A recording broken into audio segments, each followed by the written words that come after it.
వరలక్ష్మి పూజ వ్రత కథ. వరలక్ష్మి వ్రతాన్ని మనం చేస్తాం కదా.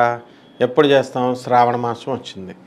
శ్రావణ మాసం వచ్చినప్పుడు లక్ష్మీ పూజ అనేటటువంటిది, వరలక్ష్మి వ్రతం అనేటటువంటిది ఇంచుమించు భారతదేశం అంతా చేస్తుంది. ప్రతి మహిళ ఇంచుమించు చేస్తుంది. దీనికి ఆనవాయితీ అనేటటువంటిది లేదు, ప్రతి ఒక్కళ్ళు చేసుకోవచ్చు. కొంతమంది ఏమండి మాకు ఆనవాయితీ లేదండి అని వింటూ ఉంటాం. అప్పుడప్పుడు ఎవరైనా చెప్పినప్పుడు వాళ్ళకి ఎప్పుడో ఏదో ఆ రోజున ఏదో అశుభం జరిగితే వాళ్ళు ఆ రోజు నుంచి ఇంక మాకు ఇది పడదండి, అందుకని మేము వరలక్ష్మి వ్రతం చేయమండి అని అంటారు. అది చాలా తప్పమ్మా. మరి ఇలాంటివన్నీ కూడా ఆనవాయితీ అనేటటువంటిది ఎప్పుడు ప్రతి వాళ్ళు కూడా చేసుకోవాలి. మహాలక్ష్మి అంటేనే శుభము అనే, శుభాలను ఇచ్చేటటువంటి తల్లిని మహాలక్ష్మి అని అంటాం అన్నమాట. అలాగే ఈ మహాలక్ష్మి అమ్మవారి యొక్క వ్రత కథను కనుక మనం పరిశీలిస్తే, శివుడు పార్వతికి చెబుతూ ఈ వ్రతాల్లోకెల్లా ఉత్తమమైనటువంటిది ఈ యొక్క కలియుగంలో సకల కష్టాలని పోగొట్టేటటువంటి వ్రతం ఏదైనా ఉందా అంటే అన్ని కష్టాలు పోవాలన్నమాట. డబ్బు ధనం కావాలా, తర్వాత సౌభాగ్యం కావాలా, తర్వాత పిల్లలు కావాలా, ఆరోగ్యం కావాలా, ఇవన్నీ కూడా అష్టలక్ష్ములు ఇచ్చేటటువంటిది. ఈ వ్రతాన్ని ఒకటి ఉంది, అది శ్రావణ మాసంలో శుక్లపక్షంలో పౌర్ణమి ముందు వచ్చేటటువంటి శుక్రవారం నాడు ఈ వ్రతాన్ని చేసుకోవాలన్నారు. అందువలన 4 వారాలు కూడా చేసుకోవచ్చు అమ్మవారికి. ఇప్పుడు మనకి శ్రావణ మాసం రాగానే వచ్చిన ప్రతి శుక్రవారం కూడా చాలామంది చేస్తారు, కుదరనోళ్ళు. ఈ 2వ శుక్రవారం కుదరనోళ్ళు. అలా ఎవరైతే కుదురుతుందో వాళ్ళు ఈ 2వ శుక్రవారం నాడు ఈ యొక్క వరలక్ష్మి వ్రతాన్ని చేసుకుంటారనమాట. కాబట్టి ఇందులో ఈ కథలో ఏమిటంటే, మనము ఆ రోజు పూజా విధానం పొద్దున్నే తెల్లవారుజామున లేవాలి, పట్టు వస్త్రాలు ధరించాలి. ధరించిన తర్వాత చక్కగా మీరు మార్కెట్కి వెళ్తారు. వెళ్ళి అక్కడ ఈ అరటి డొక్కలు, అరటి చెట్లు పిలకలను కోసినటువంటి గుమ్మంలో కడతారు, బంతిపూలు గుమ్మాలకు కడతారు, ఆ తర్వాత మామిడాకులు కడతారు, పంచ పల్లవాలు తీసుకొస్తారు. అంటే రావి, తర్వాత ఈ యొక్క జువ్వి, మారేడు, నేరేడు, ఇలాగనమాట పంచపల్లవాలు తీసుకొచ్చి ఆకుల్ని కలశం పైన తమలపాకులతో కానీ వీటితో కానీ కలశాన్ని ఒకటి ఏర్పాటు చేసుకొని మనం 9 రంగుల తోరణాలని మనం తయారు చేసుకోవాలి. 9 పోగులు ఉన్నటువంటి తోరణాన్ని మనం తయారు చేసుకుంటాం. కట్టుకున్న తర్వాత అక్కడ దేవుడి దగ్గర పెడతాం కదా తోరణాలు. అవి వంశపారంపర్యంగా మనము ఎన్నో 20వ తరం అండి, మాది 50వ తరం అండి వస్తుందండి వరలక్ష్మి వ్రతం అని అంటారనమాట. కాబట్టి ఈ పాత తోరాలు ఈ కొత్త తోరాలని కలుపుకుంటారు చాలామంది. కాబట్టి ఈ విధంగా వీళ్ళకి ఈ మనం దీపారాధన దగ్గరికి వచ్చేసరికి ఆ రోజున బంగారపు దీపాల్లో మీరు కనుక పూజ చేస్తే మహా ఎక్కువ ఫలితం వస్తుంది. వెండి దీపాల్లో చేస్తే మీకు దానికంటే కొంచెం తక్కువ ఫలితాలు వస్తాయి.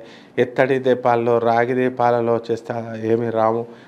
అలాగే మట్టి దీపాలలో చేస్తే ఏమి రాదు అన్నట్టు ఏదో సంథింగ్ ఏదంటే ఖరీదైనంగా బంగారం వెండితో పెట్టండి అన్నట్టు చేస్తారు. కానీ ఇక్కడ కావాల్సినదంతా తప్పు, బూటకం మాటలు అవన్నీ కూడా.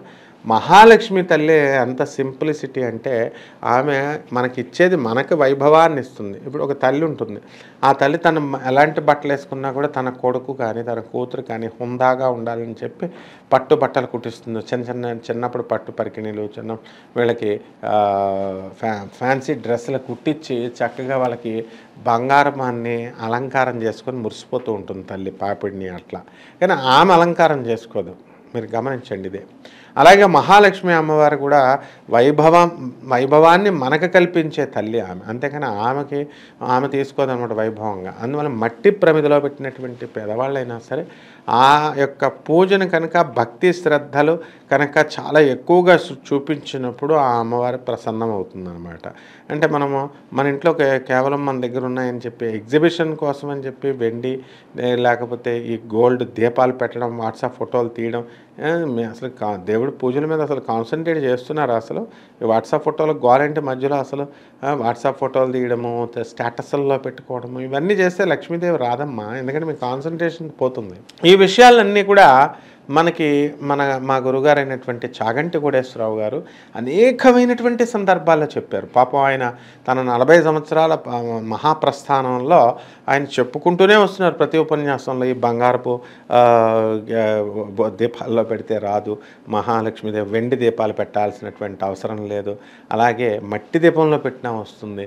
అలాగే నైవేద్యాల దగ్గరికి వచ్చేసరికి వైభవోపేతంగా 9 రకాల మహానివేదన ఈ మధ్యన మరీ ఎక్కువైపోయినాయి అనమాట ఇవి.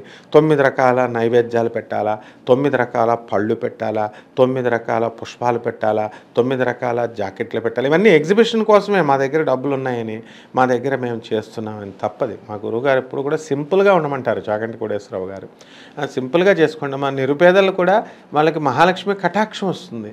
వాళ్ళకి కావాల్సింది ఏమిటండి అంటే చారుమతి అనే ఆమెను కనుక మనం తీసుకుంటే మహాలక్ష్మి యొక్క వ్రత కథని వారు ఎంత రమ్యంగా, ఎంత మనోహరంగా వారు వర్ణిస్తారనమాట. చారుమతి అంటే చట్ అంటే మంచి, గొప్ప, మతి అంటే మనస్సు, అంటే మంచి మనస్సు ఉన్నటువంటి ఆమెని చారుమతి అని అంటారు. మరి అటువంటి చారుమతి ఆవిడ ఒక పేద భక్తురాలన్నమాట. ఆమెకు పాపం ఆమెకి తెలిసిందల్లా ఏమీ లేదు, ప్రపంచ జ్ఞానం లేదు, ఏ గేటెడ్ కమ్యూనిటీలో లేదు. ఆమె ఒక పూరి గుడిసెలో, పూరి ఇంట్లో ఉంది. తనకు తెలిసిందల్లా ఒకటే అన్నమాట, ఏమిటంటే తను భర్తని సేవించుకోవడం, భర్త మాటను జవదాటకుండా ఉండడం. ఇప్పుడు మనం చాలామందిని చూడండి, భర్తల్ని మనం ఇప్పుడున్నటువంటి జనరేషన్స్ని భర్తను పేరు పెట్టి పిలవడము, నువ్వు అని పిలవడము, పిలుచుకోవచ్చు తప్పలేదు. కానీ మరి మీరు ఆమె అసలు మీ అమ్మగారు వాళ్ళ కాలంలో, మీ అమ్మమ్మ గారు వాళ్ళ కాలంలో వాళ్ళు ఎలా ఉండేవారు? భర్తకి చాలా గౌరవాన్ని ఇచ్చేవారు. మీరు పిలిస్తే పిలిచారు, మళ్ళీ ముందు ఒకలాగా వెనకాల ఒకలాగా. ప్రతి భార్య కూడా ఇంచుమించు వీళ్ళు మీ భర్త మీ మాట విన్నప్పుడు ఆయన్ని విమర్శిస్తూ ఉంటారు, వీడు వాడు వీడు అని. మాకు అంతా తెలుసు కదా, మేము చూస్తూ ఉంటాం మా స్టూడెంట్స్ వాళ్ళని. కాబట్టి ఇక్కడ చారుమతి అనే ఆమెకు మంచి మనసుండి పతి సేవ, అలా ఆయన ఏది చెప్తే అది వినేదనమాట, అంతే. That's all. ఆమె పాతివ్రత్య దీక్ష అంటే అంతే. అలాగే అరుంధతి వశిష్ఠుడు, అరుంధతి పరమ పతివ్రత. ఆమెకు తెలిసిందల్లా మహాపతివ్రత.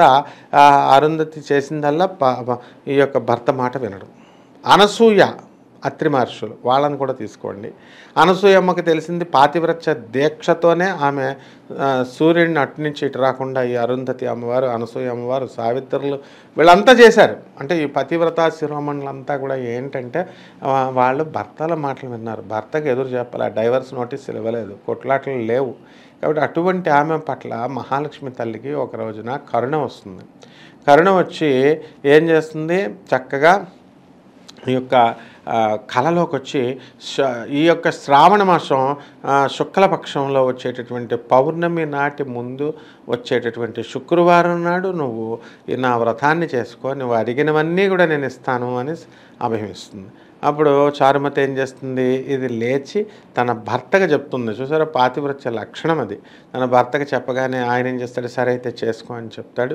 చేసుకోమని చెప్పేసి ఇన్విటేషన్ కార్డులన్నీ ప్రింట్ చేసేసి అందరికీ పిలుస్తారు కదా మీరు, అలాగే పాపం బొట్టు పట్టుకొని వెళ్ళి అందరికీ చెప్పింది. తన ఫ్రెండ్స్ అందరికీ కూడా, తన ఫ్రెండ్స్ ఒక 4 వస్తారనమాట. వీళ్ళంతా కూడా వచ్చిన తర్వాత ఏంటంటే మహాలక్ష్మి అమ్మవారు ఇలాగా రమ్మందంట, చేయమందంట వ్రతం చేస్తే మనకు కూడా ఏమైనా ఆమె వస్తే డబ్బులు వస్తే మనకు కూడా పంచుతారు కదా, ఆ విధంగా పాపం వాళ్ళు మన ఫ్రెండే కదా అని చెప్పేసి అందరూ కొబ్బరికాయ పువ్వులు పట్టుకొని వెళ్తారు. ఇప్పుడు మీరు అందరూ వరలక్ష్మి వ్రతం చేస్తుంటే వస్తారు కదా, అట్లా వచ్చినప్పుడు అక్కడ వరలక్ష్మీదేవి యొక్క వ్రతం అయిపోగానే మొదట కథ చదవగానే ఆ చారుమతికి ఏమైంది, 9 తోరణాలు కట్టుకుంది, వ్రతం చేసింది.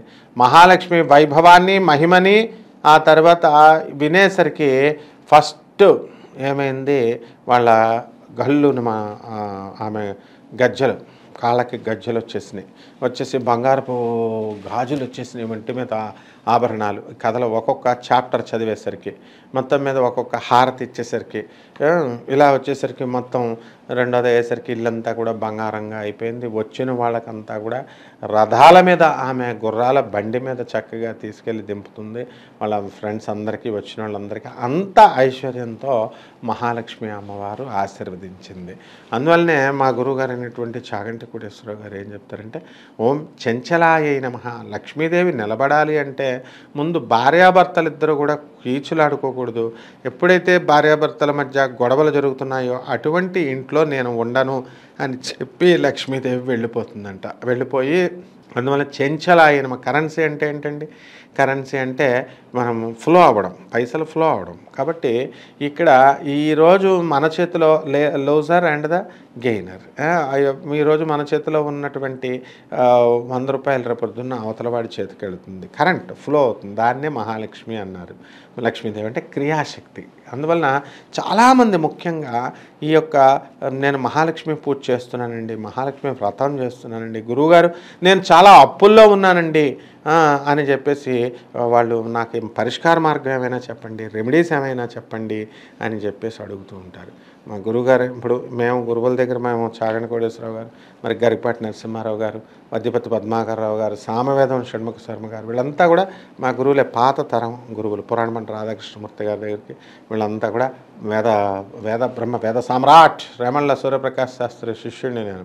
కాబట్టి వీళ్ళంతా కూడా భారతీతీర్థ స్వాముల వారి శృంగేరి మఠానికి వచ్చినప్పుడు, రాజమండ్రికి వచ్చినప్పుడు వీళ్ళంతా కూడా కాకినాడ వీళ్ళంతా వచ్చినప్పుడు చక్కగా జైత్ర యాత్రలో వీళ్ళంతా పాల్గొంటూ ఉంటారు ఎప్పుడు కూడా. సో అప్పటి నుంచి ఇదే ప్రశ్న అనమాట భక్తులు.